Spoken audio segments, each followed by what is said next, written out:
The first time the doorbell camera caught him, the clip looked like an ordinary night visitor in heavy weather. The man stood on the porch under a dim light, hands at his sides, facing the door without moving. He did not press the button, and he did not knock. Yet the motion alert still triggered. Before we begin, tell me, where are you listening from? And what time is it there? Nora Kells watched the recording twice before waking her husband, Dean, who worked early shifts and hated disturbances. Dean squinted at the screen, shrugged, and said it was probably a neighbor checking addresses during the snow. Nora believed him at first because the man did not behave aggressively and the camera quality blurred details.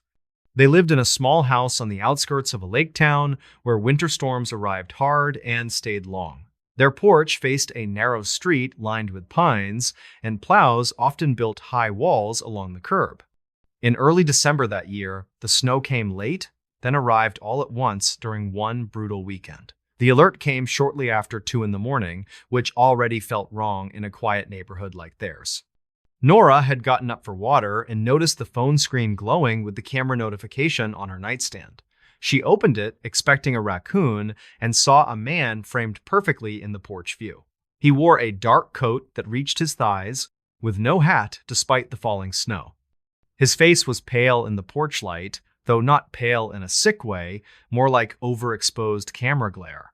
He looked middle-aged, with a straight posture that made him seem taller than the doorframe behind him. Snow blew across the lens, yet the man remained centered as if the storm avoided him. Nora watched the clip end with him still standing there, then the screen returned to idle. Dean checked the porch through the curtain and saw nothing except drifting snow and their own steps half buried. He told her the man probably moved on once he realized the house was not who he wanted. Nora tried to accept that, but the clip bothered her because there was no visible approach. The motion recording began with him already on the porch, as if he appeared between frames. They forgot about it over the following weeks because work and school schedules consumed their attention. Their daughter Ren turned 9 that winter and needed help with homework and winter clothing. The house stayed warm, the routine stayed normal, and the memory became a story told lightly over dinner. Nora still kept the clip saved, though, because it felt too strange to delete. The next winter, the man returned on the first night of heavy snow, as if he followed the season instead of a calendar. The alert arrived at the same time, a little after 2 in the morning, and Nora woke before the phone even chimed. She opened the app with a sudden certainty, and her stomach tightened when the porch view loaded. The same man stood there again, in the same position, facing the door without moving. This time, Dean watched the clip with her, fully awake within seconds. He asked whether the timestamp was correct, then checked the date and the year on the screen. The app listed the current year, not a replay or a saved file, and the new clip sat beside the old one. Nora placed the 2 recordings side by side and noticed details matching too closely for comfort. The porch light cast the same shadow angle across the railing despite a bulb replacement the previous spring. The man's coat collar sat at the same height, and his hands hung at the same distance from his pockets. Even his stance seemed identical, feet planted as if on marked spots in the boards. Dean said it could be the same person repeating a prank, though the idea made little sense. If it was a prank, it required someone to stand motionless in deep winter weather without pressing the doorbell once. It also required someone to return after a year and time it with the first major snowstorm of the season. Nora felt a different explanation hovering, one she refused to say out loud in front of Ren. Dean tried to sound practical, suggesting they would speak with neighbors and adjust the camera angle. The following day, they asked people on both sides of the street if anyone noticed a man on their porch overnight. No one reported seeing anyone walking the road at that hour, and no one admitted to any joke. A neighbor across the street, older and blunt, suggested it might be someone lost or confused. Nora agreed outwardly, though the stillness in the man's posture did not fit panic or confusion. Dean installed a second camera facing the driveway, hoping to capture any approach route. He also replaced the motion settings with a higher sensitivity, expecting to record the figure earlier. When the next heavy snow arrived weeks later, the porch camera triggered again at 2 in the morning. The man stood in his usual spot, yet the driveway camera showed nothing at all. The driveway view recorded only falling snow and the occasional gust shifting shadows near the mailbox. There was no vehicle, no foot traffic, no shape moving toward the porch from either side. The porch clip began with the man already present, and ended with him still present, then nothing more.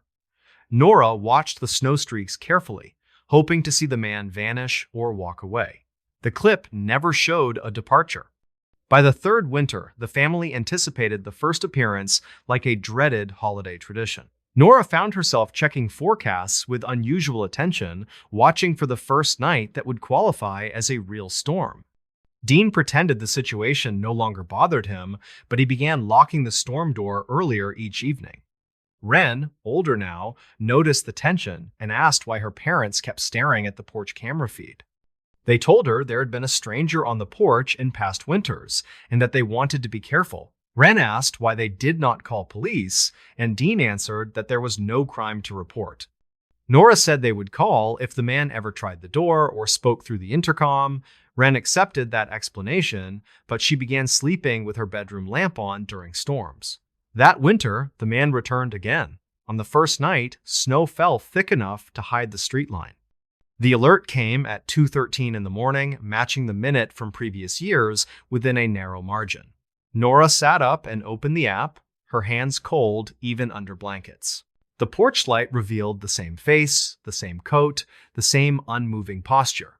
The camera audio captured only wind and a faint low hum that might have been electrical noise. Dean went downstairs and stood behind the door, listening for any sound from outside besides weather. He heard nothing, yet the camera feed showed the man clearly, breathless and still in the cold. Dean spoke through the door without opening it, asking what the man wanted and whether he needed help. The man did not respond, and he did not even shift his head toward the speaker. Dean tried the intercom feature next, which sent a chime and a two-way voice channel through the doorbell system. The chime rang from the outdoor speaker sharp against the storm, and the microphone activated. Nora watched the man's face closely, expecting a flinch or a change in expression. Nothing changed, and the man did not speak, as if the sound never reached him. After 10 minutes, the motion alert ended, and the camera returned to idle recording. Nora expected the man to remain visible in the live feed, but when she opened the live view, the porch was empty. Snow drifted against the railing, and their welcome mat lay curled slightly at one corner. The man was gone without any visible transition between recorded clips. Dean opened the curtain and saw only empty porch boards.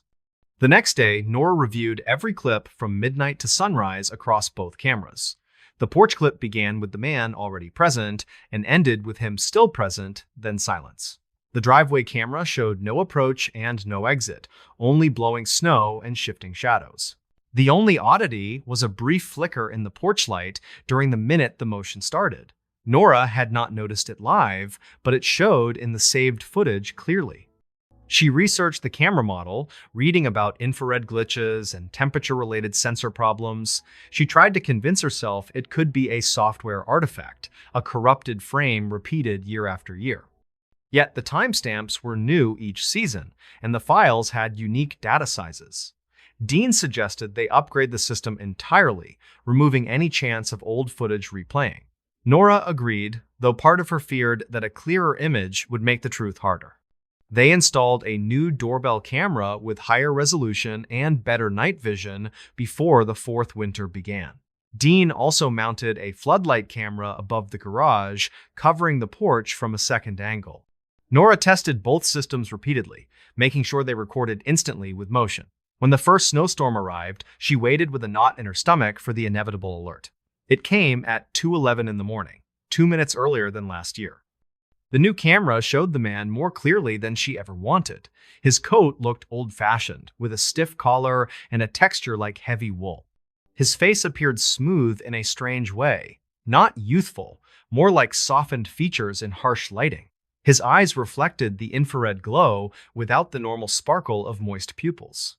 Nora zoomed in and felt her heart drop when she saw his lips were slightly parted, yet no breath cloud formed. The floodlight camera triggered at the same moment, and its angle revealed the porch boards under his feet. There were no footprints in the snow near the steps, and the snow on the walkway looked untouched. The man stood as if placed there, feet aligned with the same porch plank seam. The floodlight brightened briefly, then settled, and the man remained perfectly still. Dean watched beside Nora, his jaw tight, saying nothing.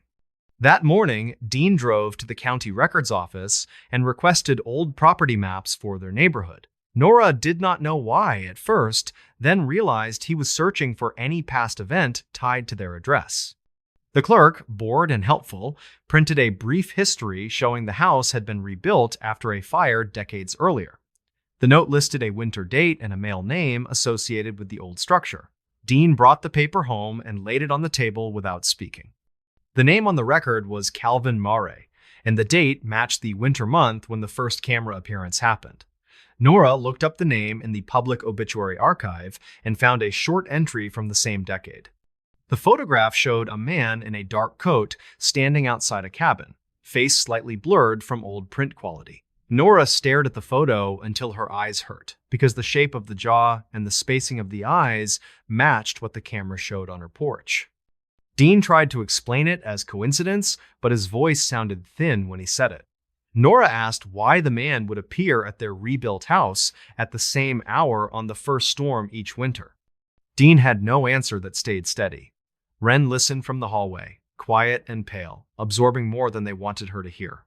Nora sent her upstairs, then sat with Dean and made a choice. They would not open the door, but they would speak to him again, clearly and calmly, to see whether anything changed. The next storm arrived 2 weeks later, though it was lighter and arrived earlier in the night. At 2:12, the alert chimed, and the man stood on the porch again, unchanged by the year or the cold. Nora activated the intercom and asked his name in a steady voice. For several seconds, there was only wind hiss and the faint hum of the camera system. Then the man moved, not a full step, but a slow tilt of his head toward the speaker. The motion was so small that Dean doubted it happened until Nora replayed it frame by frame. The man's mouth opened slightly wider, and the speaker crackled as if the microphone caught something distant. A sound emerged that resembled a name, low and warped, like a word spoken through thick cloth. Dean leaned close to the phone and asked what he wanted. The man did not answer with words, but he raised one hand a few inches, then lowered it again. The gesture looked like a half attempt to knock, stopped before contact, as if he remembered a rule he could not break. Nora felt tears prick her eyes from fear rather than sadness. She asked whether he was looking for his cabin, and the man's head tilted again, slower. The cameras flickered for a brief second, then resumed. In that second, the man's outline blurred, and the porch light dimmed as if power dropped. When the image stabilized, the man stood in the same position again, hand down, face forward. The clip ended minutes later with no movement. When Nora opened the live feed after the alert ended, the porch was empty again. After that night, the family changed their habits in small ways. Dean kept the porch light on all night during winter, though it raised the electric bill. Nora placed salt along the steps and photographed the pattern each evening, hoping to detect any disturbance. Wren stopped looking at the porch during storms and kept her curtains closed. Still, the man appeared each winter, always during the first true blizzard night, always just after 2. In the 6th winter, Nora finally did something she had avoided because it felt like inviting the unknown closer. She opened the front door after the alert ended, stepping onto the porch in daylight hours later, and placed an old printed photo in a plastic sleeve. The photo showed Calvin Mare in front of the long-gone cabin, coat collar raised, expression neutral. Nora taped the sleeve to the door near the camera, then waited for the next storm. When the night came, the alert sounded as usual, and the man appeared in the frame. He stood facing the door, then his eyes shifted downward toward the taped photo. For the first time, his expression changed in a way the camera could capture. His brow tightened slightly, and his lips pressed together as if holding back a word.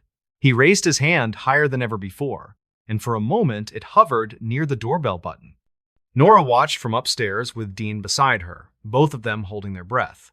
The man did not press the button. Instead, he touched the plastic sleeve lightly, then withdrew his hand with slow care. The sleeve did not crinkle, and the tape did not move, yet the gesture looked like recognition. The porch light dimmed once, then steadied, and the man's outline softened at the edges.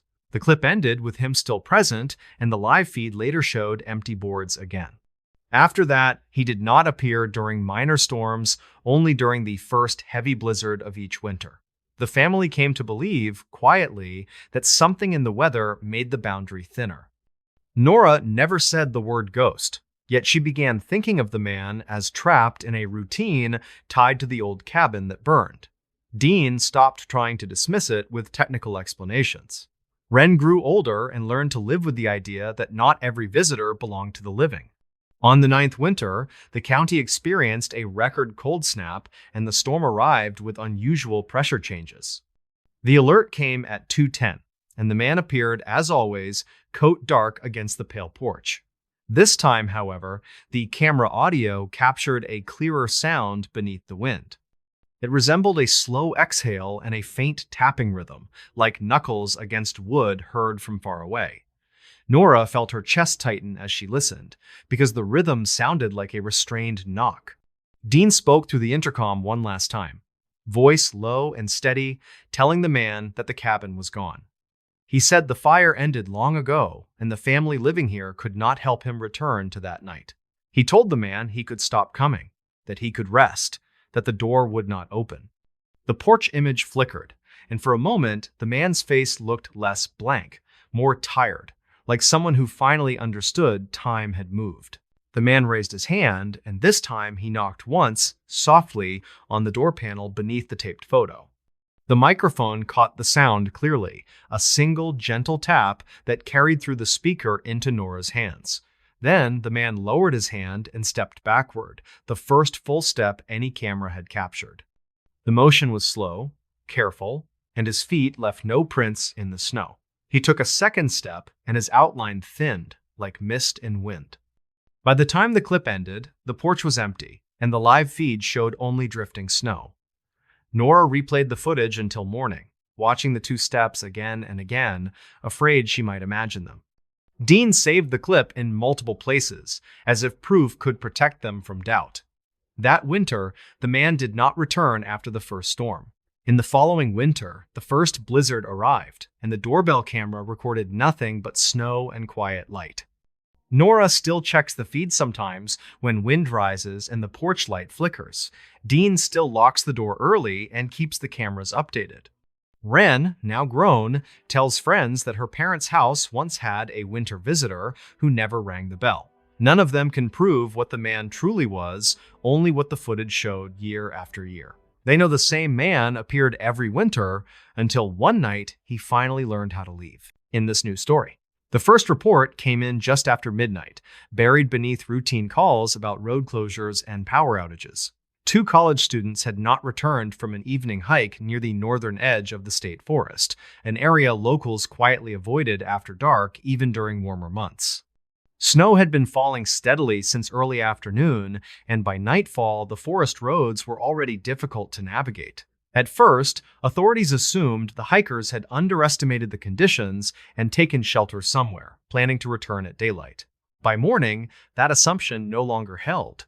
The missing hikers were identified as Nolan Reyes and Carter Webb, both 21, both outdoor recreation majors with several years of hiking experience. They were not reckless beginners. They had proper boots, layered clothing, food, water, and navigation apps on their phones. Friends reported that the two had checked trail maps earlier that day and promised to be back before sunset. Their cars were found parked neatly at the access road, windows cleared of snow, doors locked. Their phones last pinged just after sunset. Search and rescue teams entered the forest at first light. The snowfall had slowed overnight, leaving a thick, untouched blanket across the ground. The forest looked deceptively calm. Tall pines standing close together, branches heavy with snow that muffled sound and distorted distance. Even voices carried strangely, swallowed within a few yards. Tracks were easy to find at first. 2 clear sets of boot prints led away from the road and onto a marked trail. The spacing suggested a relaxed pace, side by side, not rushed. Rescuers followed them for nearly a mile without difficulty. Then, the tracks left the trail. They veered sharply to the right, cutting directly between trees instead of following the marked path. The turn was abrupt but clean, as if the decision had been made confidently. There were no signs of slipping, no uneven steps suggesting panic or disorientation. Whoever changed direction knew exactly where they wanted to go. Search leaders exchanged uneasy looks. Less than 40 yards into the trees, the footprints ended. Not gradually, not faded by wind, they simply stopped, as though the snow beyond that point had never been touched. Rescuers circled the area carefully, widening the search radius, but the snow remained pristine. There were no drag marks, no disturbed branches, no impressions suggesting a fall. Search dogs were brought in next. The animals reacted immediately, but not in the way handlers expected. Instead of pulling forward eagerly, several dogs whined, slowed, and refused to advance past the point where the tracks vanished. One dog planted itself in the snow and would not move until it was carried away, shaking violently the entire time. By midday, investigators began interviewing friends more thoroughly. That was when the video surfaced. Earlier that evening, Nolan and Carter had sent a short message to a group chat. The clip was less than 20 seconds long, filmed handheld in fading light. At first glance, it seemed ordinary. The forest behind them was dark, the sky already dimming. Carter laughed and said something about taking a shortcut. Nolan turned the camera slightly. That was when the lights appeared. Several small points of pale illumination flickered between the trees in the distance. They were not bright, but they were steady, hovering at different heights above the ground.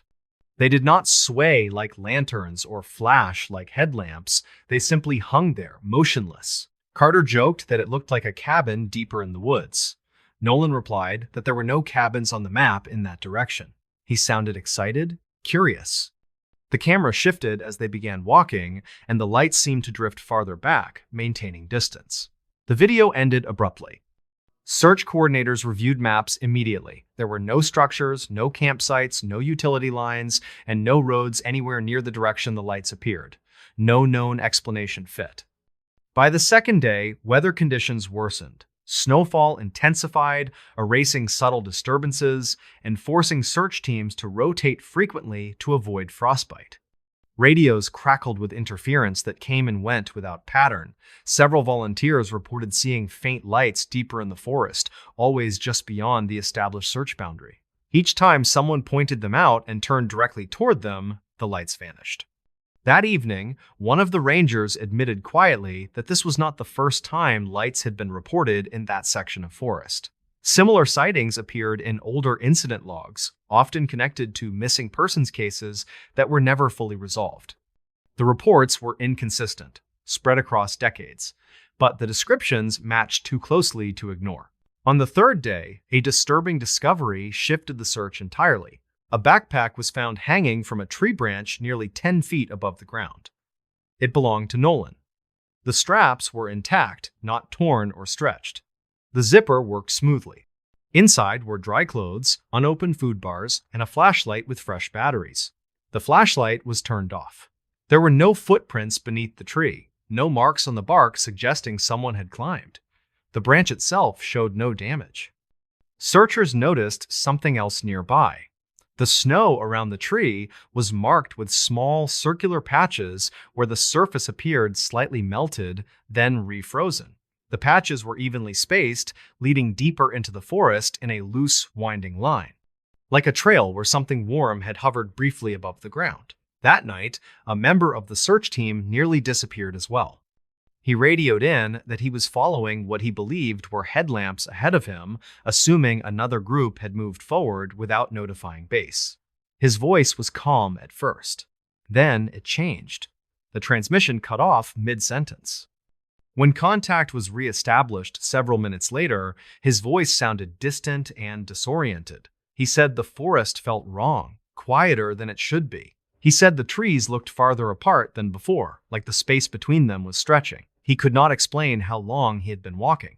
He was found less than 50 feet from base camp, standing perfectly still at the tree line, staring into darkness.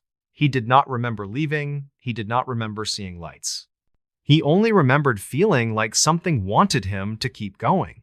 After that, the search was suspended. Official statements cited worsening weather, unstable terrain, and the risk to personnel. Nolan Reyes and Carter Webb were listed as missing, presumed dead due to exposure. The families were told everything possible had been done. Unofficially, rangers shared stories among themselves. They spoke of strange lights that appeared every winter after heavy snowfall, always deep in the forest, always just far enough away to invite pursuit. They spoke of people who followed them and were never found, and of a few who returned changed, quiet, unable to explain where they had been. In spring, when the snow finally melted, teams returned for a final sweep. They found fragments of clothing embedded in ice near a ravine, too degraded to identify conclusively. They found a phone crushed beyond repair, its casing warped as if exposed to intense heat. They never found bodies. The case files were closed without ceremony. The forest reopened by summer. Hikers returned. Life moved on. But every winter, when snow falls thick and the woods grow unnaturally quiet, locals still report seeing lights between the trees. They hover patiently, steady and pale, never flickering, never moving closer on their own. And sometimes, late at night, when the wind dies and sound carries too far, people swear they can hear voices drifting through the forest, laughing at first, then calling out softly, inviting someone to follow. No one who does has ever made it back. In this new story, the call came in just after dawn, when the mountain was still wrapped in low cloud and the snow reflected a pale gray light back into the sky. Search and rescue had been looking for Daniel Roque for 5 days, ever since his car was found abandoned at a trailhead with the driver door open and the engine cold. He had gone out for a solo winter hike, something he had done dozens of times before, and then simply vanished into the storm. When the radio crackled with the report that he had been found alive, there was a brief moment of relief before confusion set in. The coordinates did not make sense. Daniel was located nearly 8 miles from the planned route, deep in a ravine that experienced hikers avoided even in summer. He was standing upright when the team reached him, not collapsed or injured, just standing there in the snow as if waiting. They expected hypothermia, confusion, shock. What they did not expect was the way he looked when the clouds shifted. Deputy Nolan reached Daniel first. He called out his name loud and clear, and Daniel turned immediately, eyes focused and alert. His face was pale and drawn, beard stiff with frost, but he responded appropriately to questions. He knew his name. He knew how long he had been missing. He knew where he thought he was supposed to be. He said he had been walking the entire time. Nolan helped him toward the trail, guiding him into clearer light as the fog thinned. That was when one of the volunteers stopped walking. She stared at the ground, then at Daniel, then at the ground again. She asked, very quietly, why he was not casting a shadow. At first, Nolan thought she was joking, a nervous comment after days in the cold. Then he looked down. The sun had broken through the cloud cover just enough to cast long shadows across the snow. The trees stretched dark lines downhill. The rescuers' bodies cast clear outlines that moved with them. Daniel did not. Where his boots stood in the snow, there was only brightness, no dark shape, no outline, nothing trailing behind him, no matter how the angle changed. Nolan stepped closer, blocking the light with his own body. His shadow overlapped Daniel's feet, but when Nolan moved, there was still nothing there. Daniel noticed the pause. He asked what was wrong. No one answered immediately. They got him back to the staging area quickly after that. Hypothermia protocol took precedence. Blankets wrapped around him, warm fluids pressed into his hands. A medic shined a light into his eyes, checked his pupils, asked him to squeeze fingers. Everything was normal. Too normal, given how long he had supposedly been exposed. Daniel kept talking. He said he had not slept much. He said the trail had changed after the storm, that paths felt longer than they should.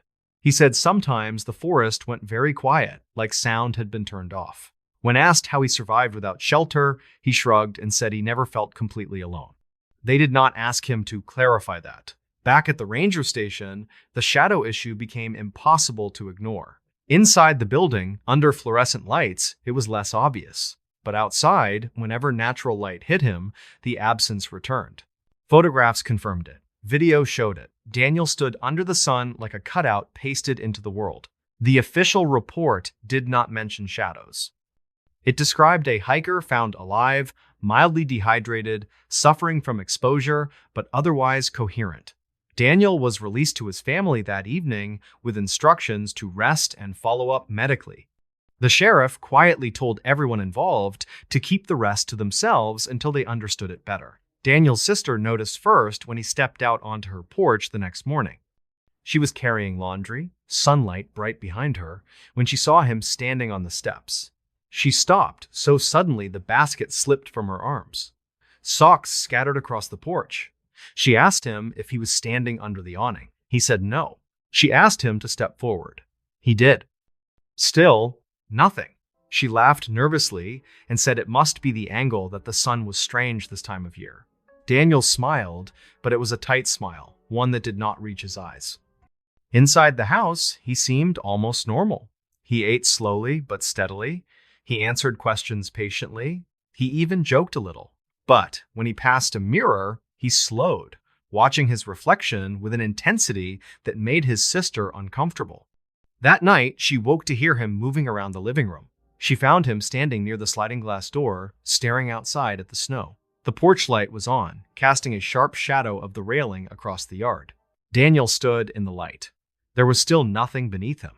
She asked what he was doing. He said he was checking to see if it had come back. She asked what had come back. He did not answer. Over the following days, Daniel tried to resume normal life. He showered, he shaved, he went outside during the day. The missing shadow followed him everywhere. Indoors, under artificial light, it was subtle. Outdoors, it was undeniable. People noticed. At the grocery store, a child pointed and asked his mother why that man did not have a shadow. The mother hushed him quickly, glancing around with embarrassment and confusion. At a gas station, a man joked that Daniel must be a vampire. Daniel laughed along, a fraction too late. At night, Daniel stopped sleeping. He said every time he closed his eyes, he felt like something was standing too close, something that did not need light to see him.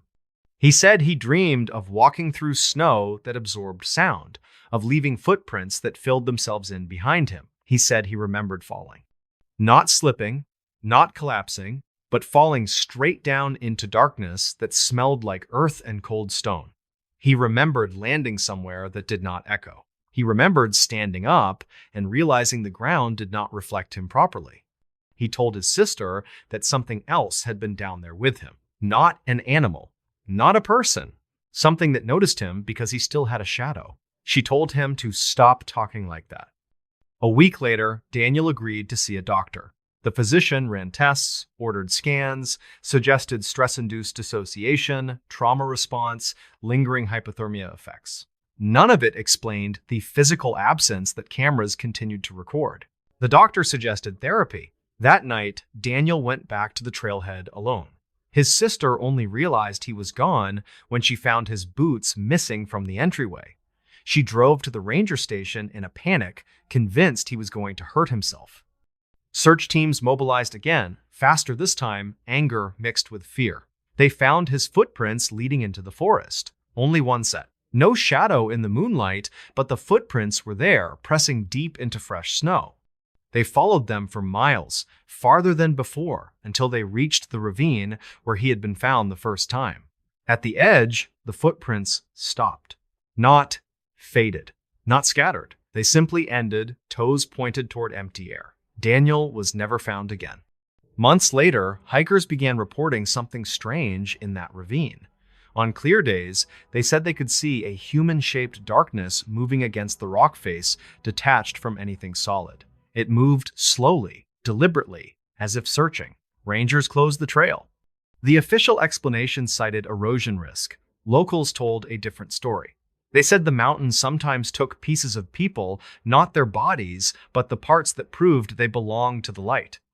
They said if you stayed too long in the quiet places, something might decide you were more useful and complete. On certain winter mornings, when the sun hits the snow just right, search and rescue volunteers swear they can see two shadows moving where only one person stands. One attached, one waiting, and neither one belongs entirely to the man who was found alive. In this new story, The storm arrived faster than predicted, swallowing the rural road in thick white curtains before night fully settled. By the time the Henderson family pulled into the gravel driveway, snow already coated the porch steps and pressed against the sides of the house. Wind pushed drifts up the walls, turning the familiar outline of their home into something half buried and isolated. The house had belonged to Mark Henderson's parents before him, a squat two-story structure built decades earlier on land that sloped gently toward a frozen field. It had a crawl space beneath the first floor, shallow and unfinished, used mostly for pipes and storage bins no one had opened in years. Mark rarely thought about it, and neither did his wife, Claire. That evening, they settled in early. Power flickered once, then held. Claire prepared a simple dinner while Mark checked weather updates that grew steadily worse. Their two children, Evan and Lucy, played quietly in the living room, aware enough to sense tension even if they did not understand it. By 8, the snowstorm had erased all sound beyond the walls. The wind howled steadily, rattling window frames and making the house creak in protest. The isolation felt complete, like the world outside had been switched off. The first knock came just after 9. It was faint, almost lost beneath the wind, a dull, hollow sound that seemed to come from nowhere specific. Claire paused mid-sentence, spoon hovering over a pot, and looked at Mark. He shrugged, assuming something had shifted outside, maybe a branch hitting the siding. Then it came again. 3 slow knocks, evenly spaced, muffled, and deep. The sound did not come from the door. It came from below their feet. Evan stopped playing and looked down at the floor. Lucy clutched the edge of the couch, eyes wide. Mark felt a tightening in his chest that had nothing to do with cold. They all listened. The house settled. Wind roared. Then silence. Mark laughed too quickly and said it was probably the pipes reacting to temperature changes. Claire nodded, though unease lingered in her eyes. The children accepted the explanation with the fragile trust of kids who wanted to believe adults always understood things. They finished dinner and moved into the living room. The television stayed low, more for comfort than entertainment. Outside, snow continued piling against the house, sealing them further in. At 9:30, the knocking returned. This time, it was unmistakable. 3 knocks again, harder now, resonating through the floorboards like someone tapping directly against the underside of the house. The sound came from beneath the living room near the center of the floor. Lucy screamed. Mark muted the television and stood up slowly. His heart pounded hard enough that he felt it in his throat. Claire pulled the children close, whispering for them to stay calm. Mark crouched and pressed his palm against the floor. Nothing moved. No vibration followed. The floor felt solid and cold. He told himself it had to be the wind forcing snow into some hollow space or ice shifting around the foundation. The crawl space was old, poorly insulated, full of echoes. Sound could travel strangely in storms like this. Still, the rhythm bothered him. It sounded deliberate. Mark went to the back door and opened it just enough to feel the wind slam against him. Snow blasted sideways across the porch, reducing visibility to almost nothing. No footprints, no movement. Just white and darkness. He shut the door and locked it. The knocking came again almost immediately. This time, it moved. 3 knocks under the living room floor, followed by a pause, then 3 more closer to the hallway. The sound traveled beneath the house, slow and methodical, as if something were crawling underneath, stopping to test the floor above. Claire whispered Mark's name, panic rising in her voice.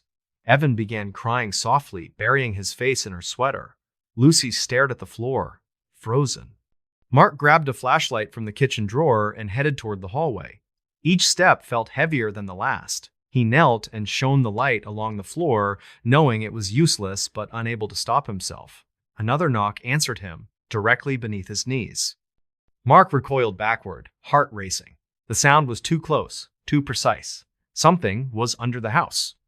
He went to the utility closet and pulled open the crawlspace access door. Cold air spilled out, carrying the smell of damp earth and old insulation. He hesitated, shining the flashlight into the darkness. The beam cut across dirt, support beams, storage boxes, and tangled pipes. Everything looked exactly as it always had. Then the knocking came again, from inside the crawlspace. 3 knocks against the underside of the floor, close enough that dust drifted down from the beams. Mark slammed the access door shut and locked it, hands shaking. Claire demanded they call someone. Mark reached for his phone and felt his stomach drop. No signal. The storm had knocked out service completely. The landline crackled uselessly when he tried it. Another knock came, harder now, directly beneath the hallway. Then another. The rhythm changed. Instead of 3 evenly spaced knocks, the sound became irregular, faster, closer together, impatient. Lucy began screaming again. Claire held both children tightly, tears streaming down her face as she begged Mark to do something. The knocking stopped. For several long seconds, there was only the sound of wind and the children's sobs. Mark stood in the center of the hallway, flashlight clenched in his fist, waiting for the next sound. It came from beneath the kitchen. A scraping noise, slow and dragging, followed by a single knock. Then another scrape. Whatever was under the house was moving toward the warmest part of it. Mark backed toward the living room, herding his family with him. He told them to stay together, to stay quiet. His voice sounded distant to his own ears. The floor beneath the kitchen began to tremble slightly. Dust shook loose from the ceiling. Cabinets rattled. Then came a voice. It was muffled and distorted, as if filtered through dirt and wood, but unmistakably human. A man's voice, low and strained, calling out words that blended together under the house. "Help me." Claire sobbed openly now. Evan covered his ears. Lucy shook uncontrollably. Mark shouted back, asking who was there, how they got under the house. The voice answered, closer now, directly beneath the kitchen table. "I'm cold. Please let me in." Mark felt his blood run cold. The crawl space was too shallow for someone to move easily. No one could have entered it during the storm without leaving tracks. No one should have been there at all. The knocking resumed, frantic now, pounding against the floor with both hands. The voice cried out again, louder, more desperate, begging to be let inside before the snow buried him. Mark realized with horror that the voice was wrong. The words were human, but the cadence was off. The pauses between phrases did not match breathing. The tone stayed flat, repeating desperation without changing, like something mimicking fear. The floor, near the crawlspace access door, bowed slightly upward. Claire screamed for Mark not to open anything. He did not intend to. Every instinct told him that whatever was beneath them did not belong inside the house. The pounding grew violent, shaking dishes loose from shelves. The children cried hysterically as the floorboards creaked and strained. Then, as suddenly as it began, everything stopped. No knocking, no voice, no movement, only the storm. Minutes passed, then more. The silence felt heavier than the noise had. Mark did not move. He waited, counting seconds in his head, afraid that any sound from them would bring it back. Eventually, exhaustion overtook terror. The children fell asleep in Claire's arms, drained from fear. Mark stayed awake until dawn, sitting against the door with the flashlight and a fireplace poker clenched in his hands. When morning came, the storm had passed. Snow lay deep and untouched around the house. The world outside looked peaceful, innocent, as if nothing had happened. Mark went outside first, carefully circling the house. There were no footprints, no disturbed snow, no sign anyone had been there. He opened the crawlspace door in daylight. Inside, the dirt floor was churned up, marked with deep grooves that looked like handprints dragging through soil. The underside of the floorboards bore fresh scratches, long and uneven, as if something had clawed at them in frustration.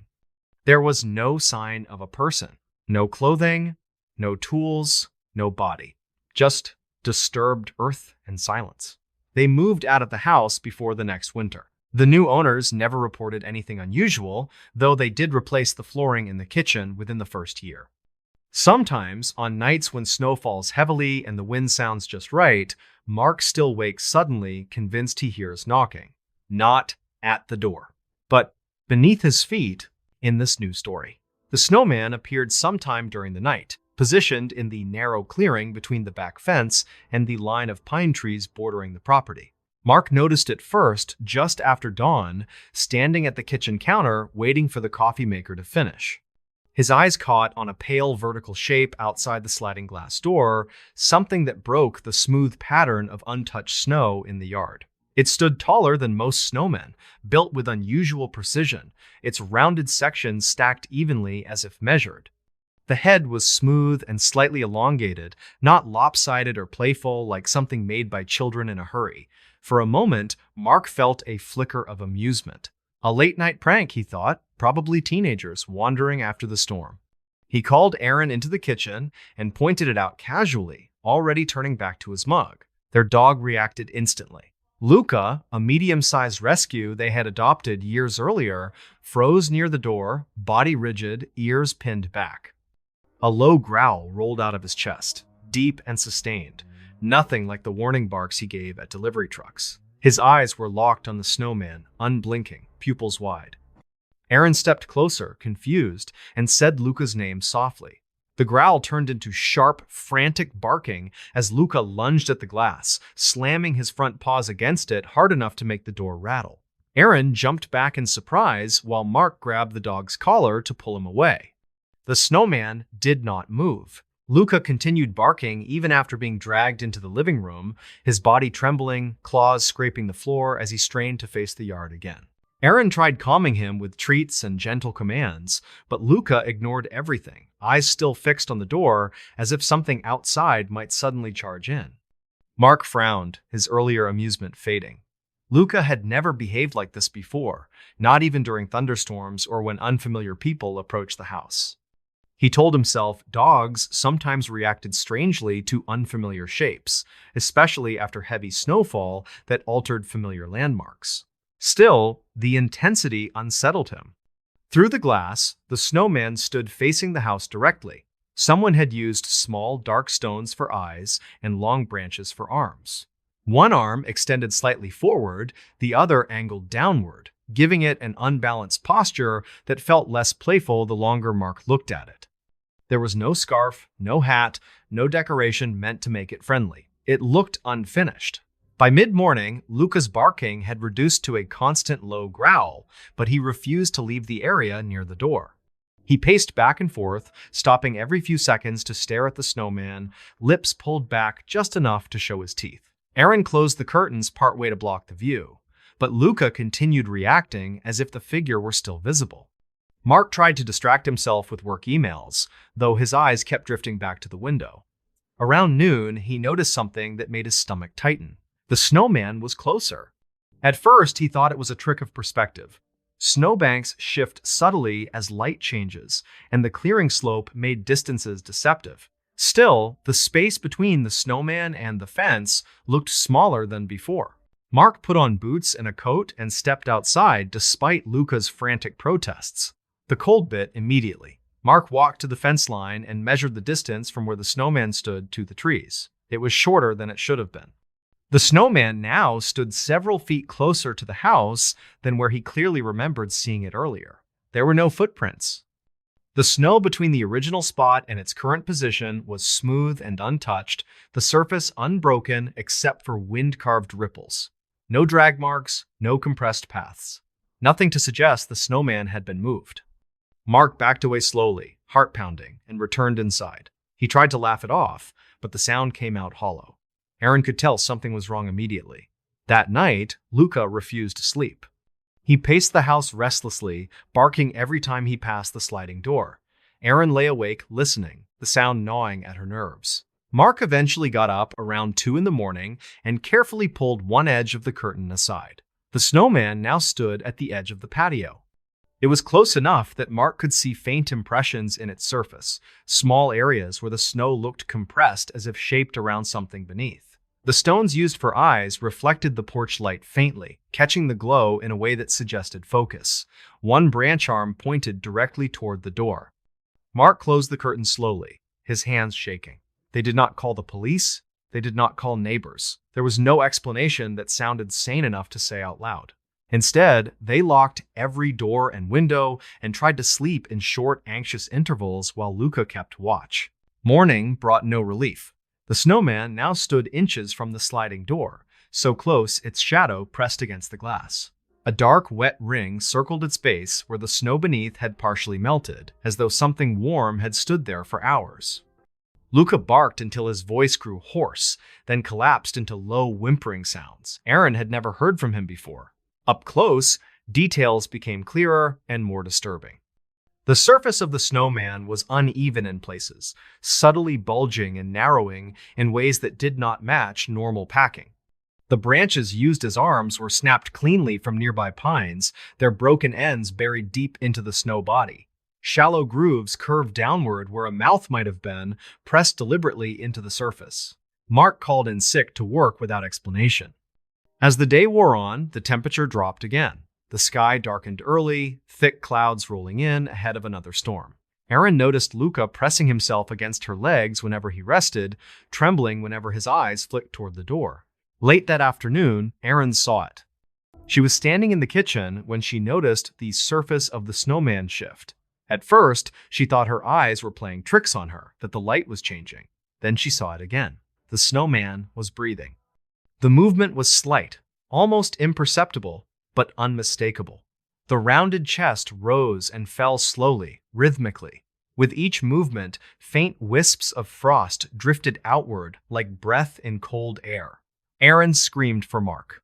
By the time he reached the door, the movement had stopped. The snowman stood perfectly still again, silent and massive. Mark grabbed a shovel from the mudroom, his jaw tight, ready to destroy whatever nightmare stood outside. Aaron stopped him. She begged him not to open the door, her voice shaking as she described what she had seen. Mark wanted to argue, to cling to action, but fear rooted him in place. He lowered the shovel slowly, every instinct screaming that stepping outside would be a mistake. Night fell quickly. The power went out just after sunset, plunging the house into darkness, broken only by flashlight beams and distant lightning flashes behind the trees. Outside, the snowman loomed inches from the glass, its outline visible in stark contrast whenever lightning lit the yard. Luca hid under the dining table, trembling violently.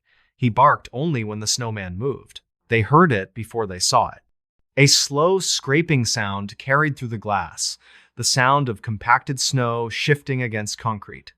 The snowman rotated gradually, impossibly, turning its body toward the center of the door. One branch arm lifted, snow cascading from it in small, silent falls. The glass fogged as something warm pressed against it from outside. Then came the knocking. It was slow and deliberate. One knock, a long pause, another knock. Aaron covered her mouth to keep from screaming. Mark stood frozen, flashlight beam shaking in his hand. Luca barked once, then went silent, eyes wide, body locked. A shape pressed against the glass, smearing frost away. For a brief, horrifying moment, Mark saw something beneath the snow surface. Pale, stretched skin. A suggestion of a face pressed outward, features blurred as if the cold had only barely held them together. The knocking stopped. The snowman collapsed inward, its structure failing all at once. Branches clattered onto the patio as the snow sloughed away. What remained at the door was no longer a snowman, but something half revealed, half concealed, as if the frozen shell had only been a temporary disguise. Mark never remembered opening the door. He remembered waking on the floor, head ringing, Aaron shaking him desperately. The sliding door stood wide open, snow blowing inside. The patio was empty. No snowman, no branches, no footprints. Only a single deep impression in the snow, shaped unmistakably like a human body that had been lying there for a long time. Luca never went into the yard again. They moved before winter ended, abandoning the house with snow still piled high against the fence. The new owners never mentioned anything unusual, only that their dog refused to go near the back clearing. Sometimes, during heavy snowfall, Aaron still dreams of a figure standing just beyond the glass, waiting patiently. And sometimes, in those dreams, it moves. In this new story, the letter appeared on the inside of her kitchen window during the coldest morning the town had recorded in years. Frost coated the glass in a thick, pale film, turning the outside streetlight into a blurred circle. Mara Levinson pulled the curtain aside to check the snowfall, then stopped as her breath caught sharply. Words sat in the frost, written backward so they read correctly only from inside the kitchen. The letters were smooth and careful, shaped with the steady pressure of a finger against ice. They spelled her full name with a precision that made her stomach tighten. Mara Levinson. Under her name, a second line curved downward, thinner where the frost began to soften near the window frame. Do not leave the house tonight. If you do, you will not come back. The warning felt too direct to dismiss as coincidence, and too personal to be a prank. Mara leaned closer, studying the strokes like a proofreader examining a signature. Each letter had the same slight slant she used when she wrote quickly on envelopes. The spacing matched her habit of leaving narrow gaps between words. Even the way the final period sat heavy at the end looked familiar. For several seconds, she stood perfectly still, listening for a sound outside the house. The heater clicked and resumed its low cycle, pushing warm air through old vents. Somewhere in the walls, plumbing settled with a faint tick. Nothing else moved, and the silence made the message feel even louder. Her first instinct was to check the exterior of the window. She grabbed her coat from the back of a chair, shoved her feet into boots, and stepped into the brittle air. Snow squeaked under her weight, sharp and dry, while the sky held a washed-out pre-dawn color. She rounded the side of the house and approached the kitchen window from outside. The glass looked smooth, coated only in a thin, natural frost pattern. No smears, no finger lines, no scratches, nothing suggesting anyone had touched it. The yard showed no footprints near the wall, only wind-brushed ripples across untouched snow. Mara returned inside, heart beating harder now. The words were still there, crisp and undisturbed, like they had been printed rather than traced. She raised her hand and hovered her fingertips near the message without touching it. The frost looked thick enough to hold the imprint of a nail, yet it remained perfectly intact. She took her phone from the counter and snapped several photos, changing angles to catch glare. Every image captured the writing clearly, each letter bright against the frosted background. She zoomed in until the pixels broke apart, searching for distortions that might reveal a trick. The lines remained clean, as though the message belonged to the glass itself. Below the warning, a final line had formed, thinner and already melting near the bottom edge. I know you will try to understand. Please trust me instead. The words made her feel strangely exposed, as if someone knew the exact way her mind worked. Mara lived alone in a small rental house at the edge of town, a place most people passed without noticing. She worked remotely as a technical editor, spending her days correcting other people's sentences with quiet patience. Her routine was strict, built to keep her steady after a series of life changes she rarely discussed. This message did not fit anywhere inside that carefully maintained order. She rushed to find paper and a pen, afraid the message would vanish with the rising sun. The kitchen warmed slowly as the heater fought the night's cold, and the frost began to thin in irregular patches. Mara copied every word in her own handwriting, then copied them again, trying to preserve the shapes exactly. Within minutes, the letters on the glass softened into streaks, then disappeared entirely. The window returned to ordinary transparency, reflecting her face back at her with a faint, ghostly distortion. Mara stood there, holding the paper, staring at the blank pane, feeling foolish and frightened at the same time. She spent the morning trying to explain it away with rational language. A temperature anomaly could create patterns that looked like writing, especially to a tired mind searching for meaning. A neighbor might have written something on the outside that later transferred through condensation, though the outside glass showed nothing. A dream could have overlapped waking perception, leaving her convinced she saw something that never existed. Yet the photos remained on her phone, unchanged and precise. They were proof that the message had been real in a way her mind could not rewrite. Mara opened the photos again and again, checking that the letters remained stable. Each time she looked, she felt the same sharp recognition of her own style. By afternoon, the cold outside deepened again, and a thin new frost started creeping along the lower edges of the windows. Mara kept the curtains open, watching for any new pattern, half expecting the message to return. She told herself she would call someone for reassurance, but she did not know who would believe her without pity. The first person she considered was her friend Elise, who lived across town and worked as a nurse. Elise had seen enough strange behavior in patients to suspect a medical explanation, which Mara feared more than a paranormal one. Mara imagined Elise suggesting stress, sleep deprivation, or some emerging episode that would require evaluation. The idea made her stomach twist. Mara made tea instead and sat at her kitchen table, staring at the paper where she had copied the message. "Do not leave the house tonight. If you do, you will not come back."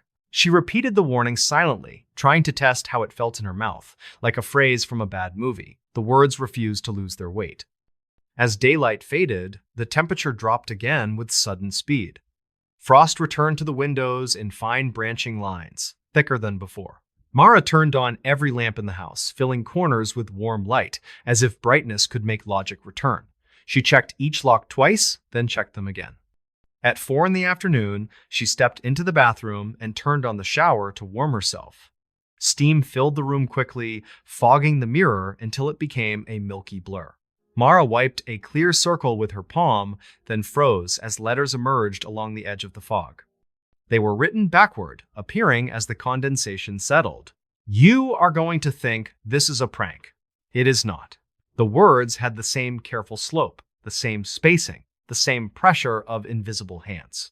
Mara backed away until her shoulders hit the doorframe. Her mind raced through physical explanations, but none held long enough to calm her breathing. A hidden marker could appear through steam, yet the mirror was clean and she lived alone. A scratch pattern could reveal itself under fog, yet the letters were too smooth and complete. The message looked freshly written, as if the steam simply revealed what had been placed there moments earlier. Mara wiped the mirror with a towel, and the letters vanished immediately. She stared at the blank glass, heart pounding, as the shower continued running behind her.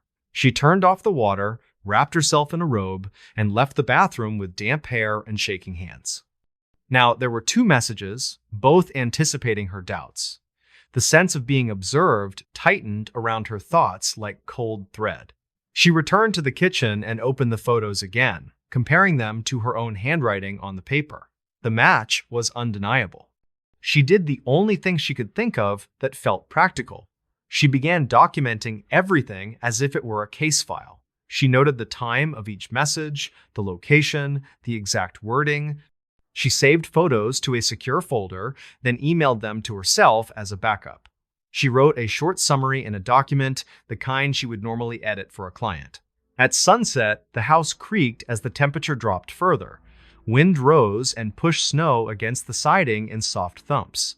Mara looked through the front window and saw only a quiet street and the faint glow of a distant lamp. Nothing moved outside, yet she could not shake the feeling that someone waited just beyond sight.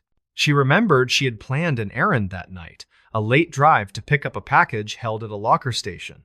The email reminder sat in her inbox, scheduled for pickup before midnight to avoid return. It was a minor task, the kind of thing she would normally do without thinking. The warning on the window suddenly had a shape that fit her life. "Do not leave the house tonight. If you do, you will not come back." The message did not say why, which made it worse. It left space for every possible explanation. As darkness settled fully, Mara heard a faint scrape from the garage door area. She moved toward it slowly, holding her breath, then realized the sound was ice shifting along the metal track. Even ordinary noises felt threatening now, transformed by her heightened attention. She returned to the kitchen and sat down again, forcing herself to breathe. At 9, she checked her phone settings and turned the ringer off entirely. She placed the phone face down on the table and told herself she would not look at it. Within minutes, she looked anyway, unable to stop herself. The screen remained dark. At 10:30, she walked into the garage to take out trash, then stopped when she saw her car windshield. A thin layer of ice had formed on the inside, an impossible detail in a closed garage that was not that cold. Written across the ice in reversed letters was another message. "You will get a call tonight. You must not answer it." Mara sank onto the cold concrete, back against the wall, staring at the words until her eyes ached. The messages were not random warnings anymore. They described specific events, and the specificity felt like a trap. She thought of her phone lying face down in the kitchen, silent and waiting. She forced herself to stand, grabbed the trash bag without taking her eyes off the windshield, and returned inside. She locked the door between the garage and the kitchen, then slid a chair against it, though she knew the gesture was symbolic. She looked around her living room as if searching for hidden speakers, cameras, any sign of intrusion. The house offered only ordinary clutter and familiar shadows. At 11, Mara poured water into a glass and watched her hand shake. She tried to call Elise, then stopped before pressing the button. If the messages were real, involving someone else could pull them into danger.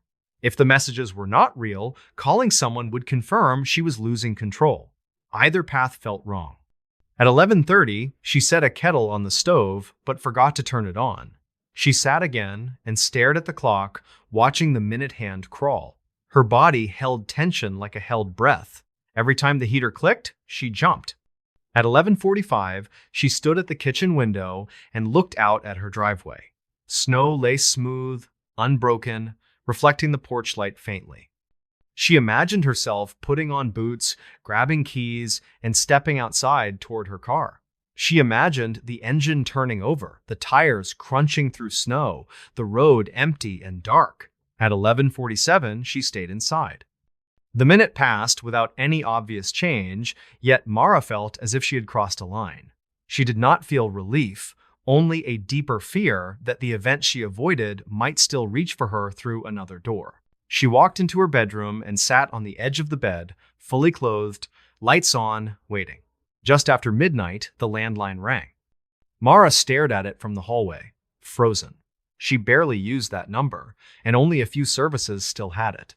The ringing sounded too loud for the quiet house, like an alarm rather than a call. She remembered the message on the car windshield and did not move. The ringing stopped after several seconds. Almost immediately, her phone buzzed once against the table, a single vibration like a small pulse. She resisted looking at it. She waited until her breathing steadied, then forced herself to glance. A missed call notification sat on the screen from an unknown number. She felt a cold wave move through her chest. The message on the windshield had been correct. The call had come, and she had not answered. Mara walked to the kitchen window, expecting nothing, and found new writing forming in thin frost along the lower edge. "Thank you for not answering."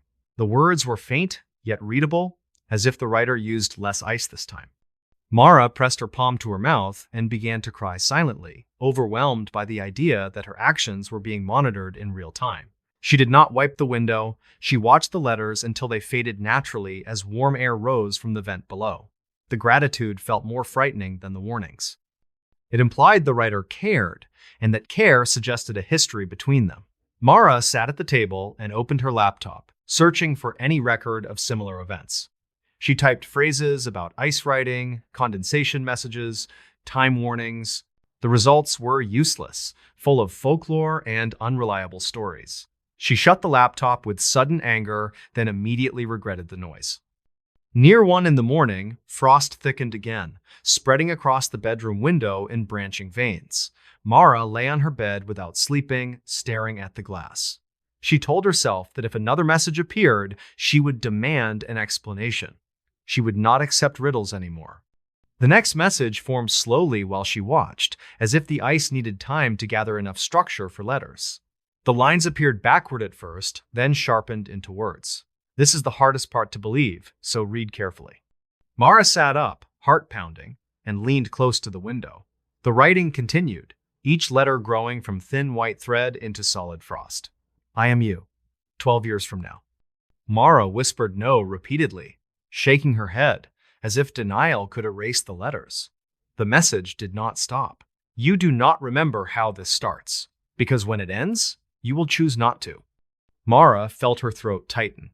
She tried to speak through it anyway, voice low and trembling. She asked how that could be possible, and whether someone was trying to break her mind. Her words fogged the glass near the writing, briefly blurring a few letters.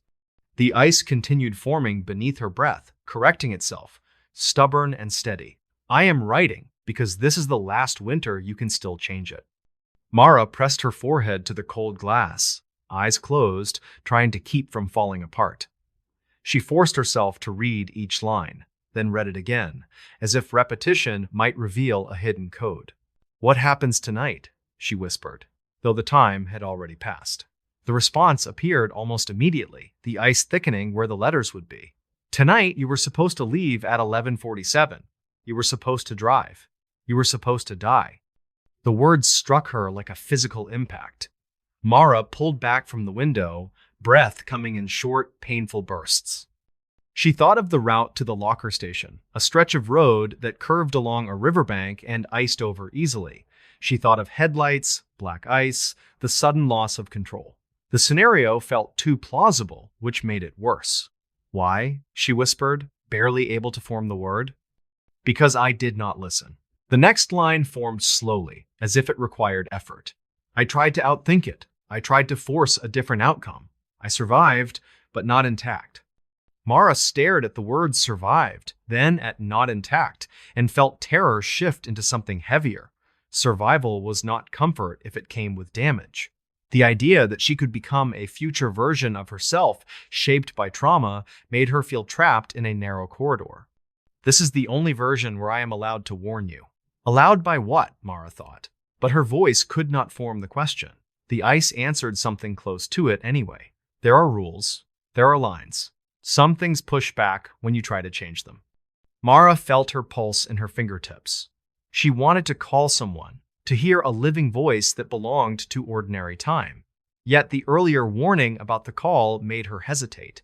She could not know which voices were safe now. The letters continued forming, thinner than before, as if the frost were struggling against rising warmth from inside the room. "If you stay inside tonight, the first crack never happens."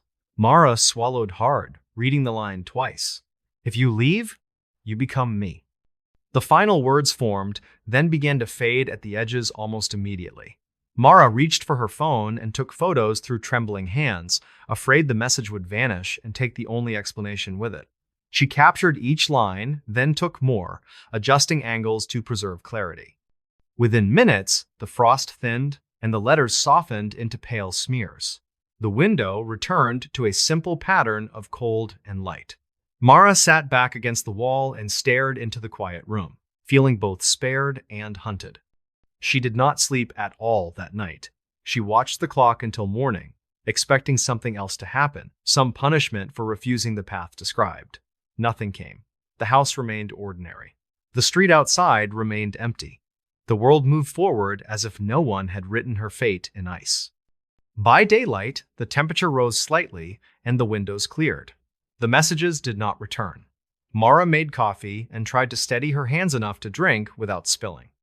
She checked her call log again and saw the missed call still there, the number still unknown.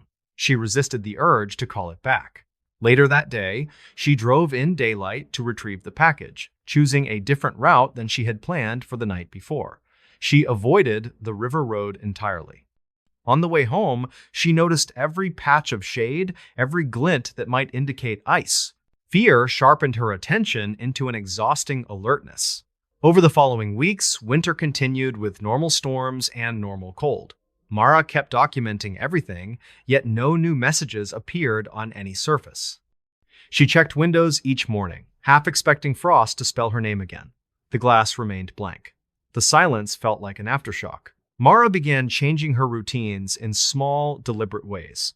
She stopped doing late errands, she added extra lights outside, she bought a new lock for the garage door. She scheduled a medical checkup and spoke carefully with a doctor about sleep and anxiety, leaving out the ice messages while still seeking support. Nothing abnormal appeared in tests, which made her feel both relieved and unsettled. As months passed, the intensity of fear softened, but the memory never truly left. She kept the photos backed up in multiple places and printed them in a folder, labeling dates and times like evidence.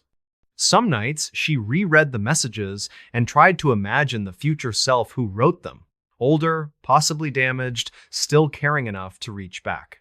She wondered what rules the messages referred to and what force allowed a warning but limited how much could be said.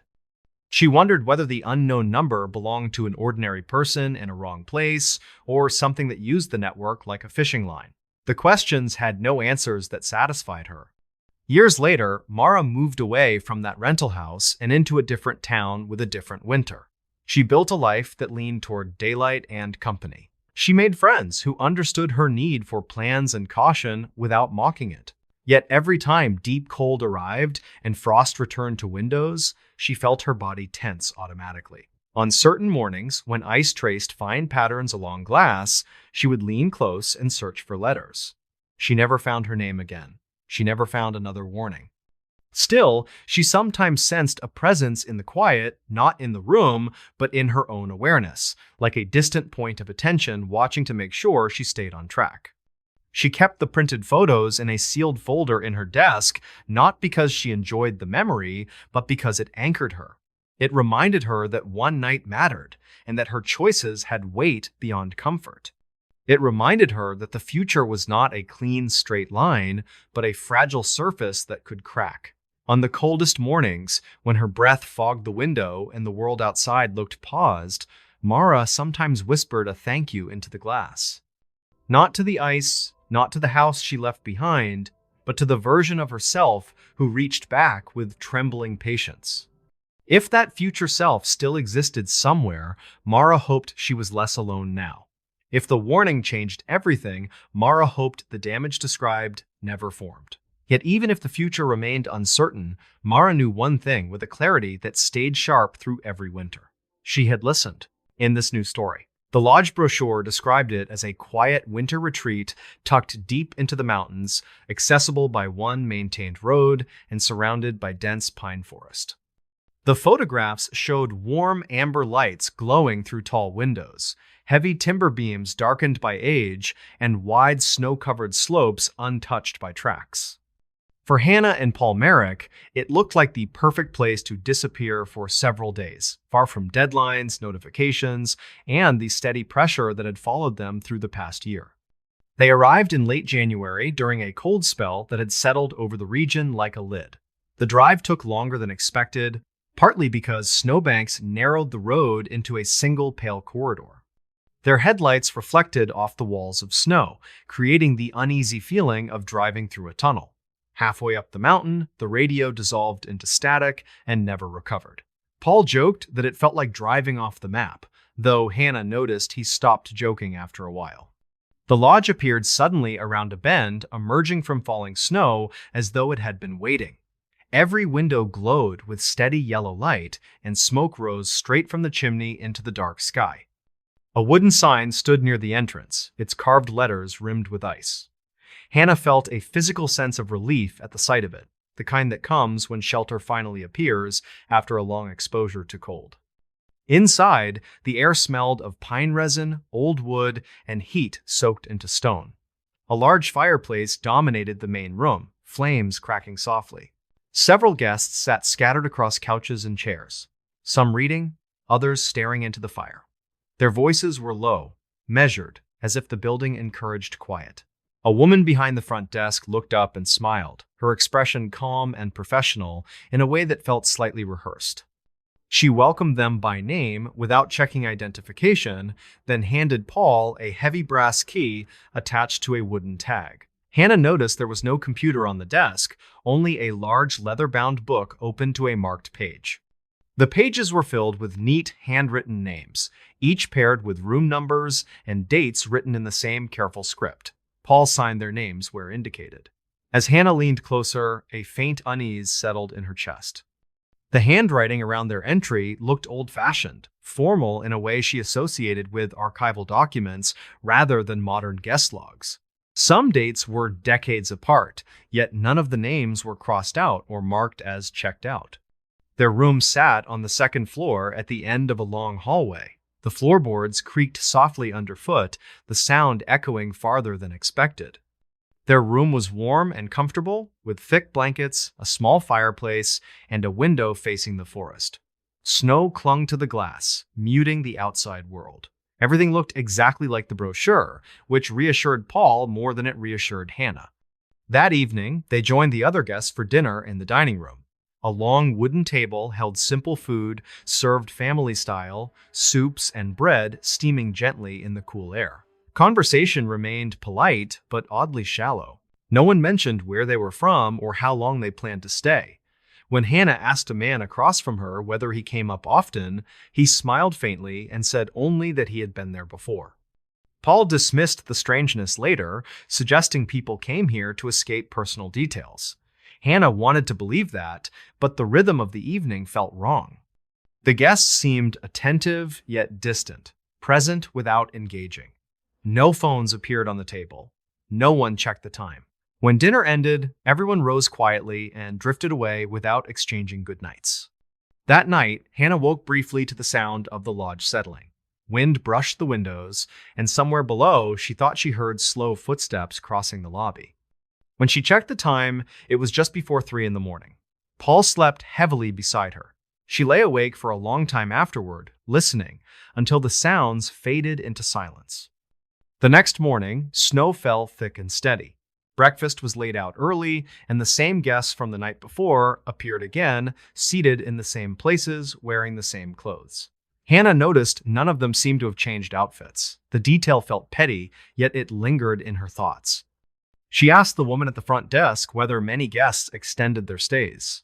The woman smiled and said guests stayed as long as they needed. The answer sounded practiced. Hannah glanced again at the guest book and noticed some names appeared multiple times across the pages, written years apart, always assigned to the same rooms. She pointed this out to Paul upstairs. He frowned and suggested the book simply recorded repeat visitors. Hannah tried to accept that explanation, but the dates unsettled her. Some entries stretched back decades without any departure noted. The handwriting never changed, never aged. Later that afternoon, Paul went outside to take photographs while Hannah stayed by the fireplace. As she read, she overheard 2 older guests speaking quietly nearby. One said winter here never truly ended, that the lodge existed outside normal seasons. The other nodded as though this was obvious. When Hannah looked up, they fell silent and smiled politely. That evening, curiosity overcame politeness. Hannah asked if she could look more closely at the guest book, explaining she loved old ledgers. The woman hesitated briefly, then slid the book toward her. As Hannah turned the pages, her unease deepened. Names repeated across decades with no checkout dates. Some stays spanned multiple winters. One name appeared continuously for nearly 60 years. Paul leaned over her shoulder and froze when he recognized a surname. It belonged to his grandfather, who had vanished during a winter storm long before Paul was born. The date beside the name matched the winter of the disappearance, a family story never fully explained. Paul felt his chest tighten as he traced the ink. Hannah looked up and realized the lobby had gone unnaturally quiet. The other guests sat motionless, their attention subtly focused on the desk. Paul asked what kind of lodge this was. The woman closed the book gently and said it was a place for people who lost their way during winter, where time slowed enough for rest. Hannah asked whether guests ever left. The woman said some did when they remembered where they were going. Others stayed because leaving felt harder. Snow intensified outside, pressing against the windows until the forest disappeared. Paul squeezed Hannah's hand and said they needed to leave. The woman did not stop them, only mentioned that the roads sometimes vanished overnight. They hurried upstairs. Along the hallway, Hannah noticed doors slightly open. Inside, she glimpsed outdated clothing, old suitcases, and personal items coated in dust rather than snow. Each room felt preserved, like a paused moment from a different decade. Back in their room, Hannah checked the window. Their car sat outside, already half buried. Snow fell fast enough to erase tracks. Panic settled heavy in her chest. That night, neither of them slept. Voices drifted through the lodge at irregular intervals, low and indistinct, like conversations carried through walls. At one point, Hannah was certain someone stood outside their door, breathing slowly. Paul listened too, heart pounding, yet the handle never turned. Just before dawn, the sounds stopped. Morning light revealed a calm landscape. The storm had eased, and the road lay visible again, freshly plowed. They packed quickly and went downstairs. The lobby stood empty. No guests, no fire. The front desk was unattended, and the guest book was gone. Only their car keys rested neatly on the counter. They left without speaking. Weeks later, Hannah searched online for the lodge. The website no longer existed. The address led to an undeveloped stretch of forest. Old local archives mentioned a lodge that once stood there but closed after a winter avalanche killed several guests decades earlier. Survivors claimed some people were never found. Paul avoided the subject afterward. Hannah could not. Every winter, when snow fell heavy and silence deepened, she thought about the guest list and the names that never checked out. Sometimes she wondered whether the lodge still waited in the mountains, lights glowing steadily, pages filling patiently, ready for travelers who lost their way and stayed just a little too long. In this new story, the winter that changed everything arrived earlier than anyone expected, sealing the ground before most people finished preparing for it. Snow fell hard for 2 straight days, then stopped, leaving the town locked beneath a crust of white and ice. When the temperature dropped further, the soil froze solid, turning yards and gardens into unyielding slabs. It was during that winter that Marcus Elrow began noticing small things out of place around his property. Marcus was 42, divorced, and lived alone in a modest house at the edge of town. He worked as a warehouse supervisor, steady hours, predictable routine, the kind of life that rarely produced surprises. Behind his house sat a narrow garden where he grew vegetables every summer, more out of habit than need. By winter, it usually lay abandoned, soil packed down, and forgotten until spring. The first strange detail appeared one morning when Marcus went outside to clear snow from the back steps. He noticed a shallow depression near the center of the garden bed, barely visible under frost. At first, he assumed it was caused by uneven settling, maybe a spot where the soil compacted more than the rest after heavy rain in autumn. He kicked snow over it and thought nothing more of it. A week later, the depression had returned. This time, it looked slightly deeper, its outline more defined against the surrounding frozen ground. Snow had fallen again, yet the shallow hollow seemed to resist filling completely, as if something beneath the soil pushed upward just enough to keep its shape. Marcus crouched and pressed a gloved hand against the surface. The ground felt solid, cold enough to sting through fabric. He told himself it was nothing, maybe an old animal burrow collapsing from frost. Still, the sight lingered in his mind longer than it should have. That night, as wind rattled the siding and ice ticked against the windows, Marcus dreamed of digging, of metal scraping against frozen earth, of something hard buried where it did not belong. Over the following days, he noticed other oddities. His back gate stood open one morning despite being latched the night before. Snow showed no clear footprints leading through it, only wind-sculpted drifts and smooth surfaces. Inside the house, small items seemed slightly misplaced. His keys sat on the wrong side of the counter. A chair at the kitchen table stood angled differently than he remembered. Each explanation felt reasonable on its own. Fatigue, distraction, memory slipping under the weight of routine.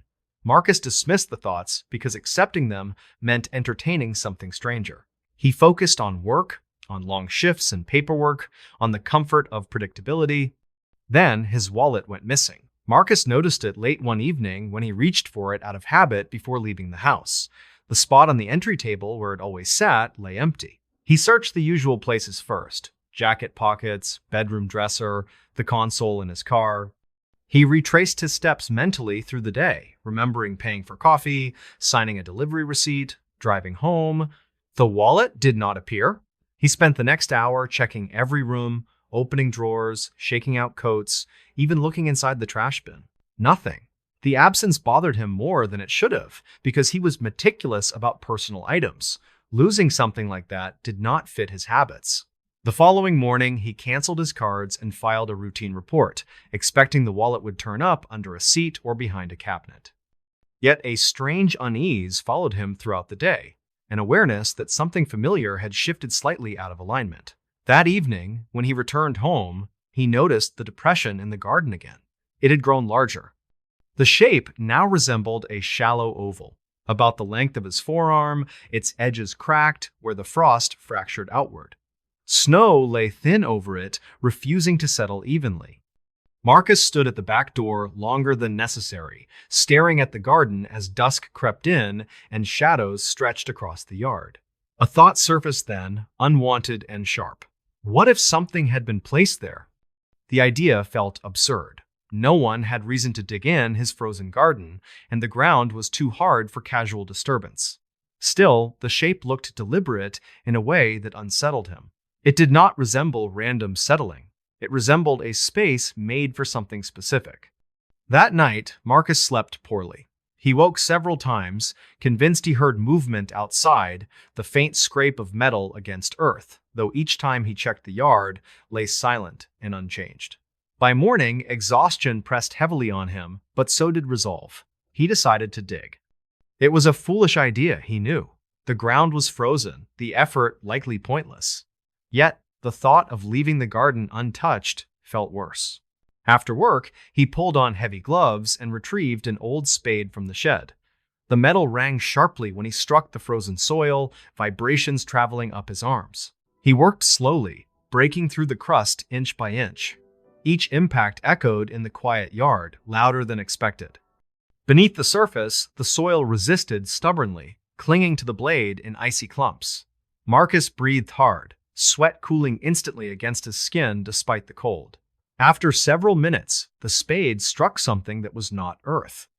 The sound changed abruptly, dull and hollow instead of sharp. Marcus froze, heart thudding. He cleared snow away with his hands and chipped carefully around the spot. Dark material emerged beneath the ice, smooth and artificial against the rough soil. It was leather. His breath caught as recognition settled slowly into disbelief. He dug faster now, ignoring the cold biting into his fingers. The object revealed itself, inch by inch, wedged firmly into the frozen ground, as if pressed there deliberately. It was his wallet. The same worn leather, the same faded crease along one corner, the same small scratch near the fold he had made years earlier. Marcus stared at it, mind refusing to accept the evidence in front of him. He lifted it free with shaking hands. The wallet was intact. He opened it instinctively. Inside were his cards, his identification, his old grocery receipts. Nothing was missing. Everything sat exactly as it had the last time he remembered holding it. Except for one thing, the wallet was cold. Not the surface cold of an object left outdoors briefly, but the deep, penetrating cold of something that had been buried and frozen for days. Marcus stood there, breath fogging, unable to move. The garden lay silent around him, the hole dark and empty now that the object had been removed. He backed away slowly and returned inside, locking the door behind him. He placed the wallet on the kitchen table and stared at it for a long time, waiting for some rational explanation to surface. None came. That night, he did not sleep at all.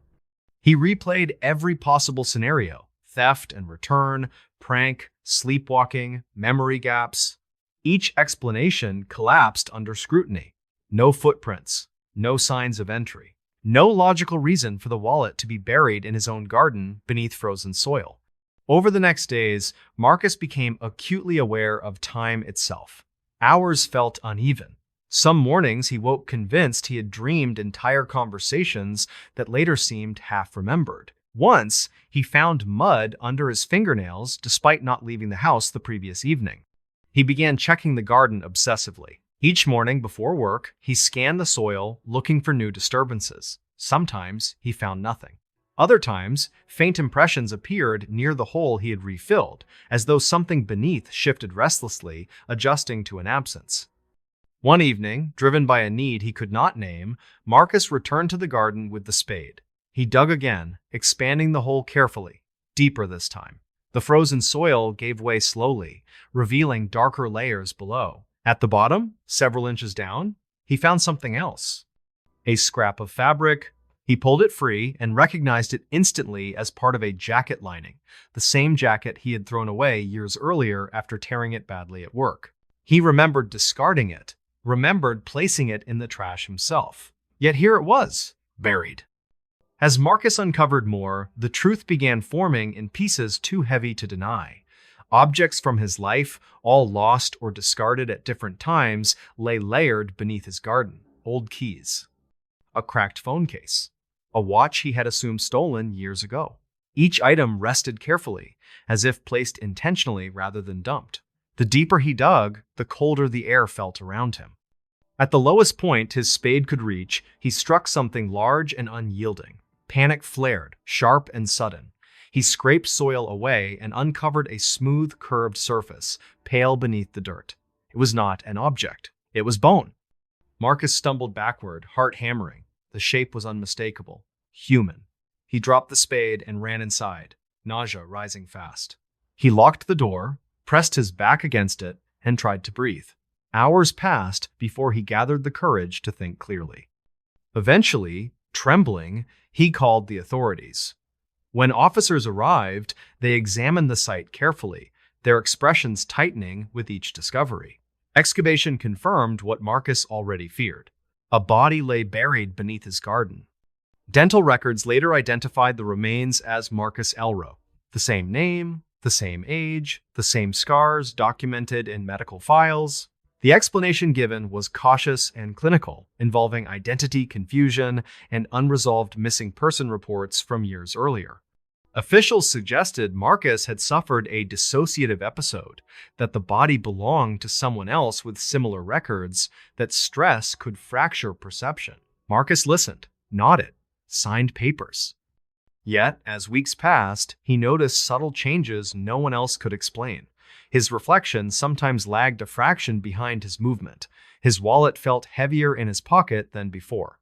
And on certain mornings, when frost settled thick over the yard, he saw the soil above the garden sink slightly, as though making room. Now, every winter, Marcus avoids the backyard entirely. He keeps his belongings close, checks his pockets often, and never digs into frozen ground again. Because deep down, beneath explanations and reports, he understands something the soil tried to tell him. Something else lived here once. And it is still making space.